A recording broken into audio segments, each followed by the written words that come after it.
Our 220 voltage Chinese scallion pancake pan maker. First off, the overall dimensions. Left to right, we have 23.5 inches in length, a depth of 29 inches.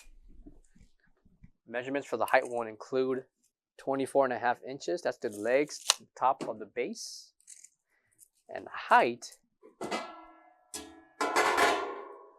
the legs to the top of the pan, we have at least 28.25 inches.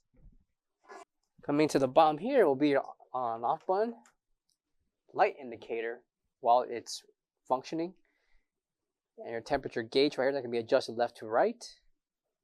That will be in Celsius. So power, indicator, and adjuster in Celsius. Coming to the back will be the 220 voltage plugs. They need to be hardwired to operate this scallion pancake maker.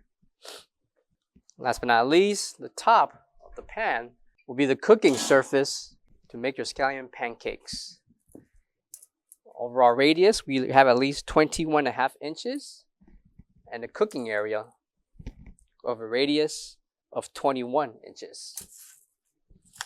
That's the measurement for the pan. Now this machine is used specifically for the scallion pancakes, but it's not limited to other ideas or any other food options you would like to create and make on this pan. For all questions, give us a call or visit our website, coolerdepotusa.com, for more information on this product. Thank you.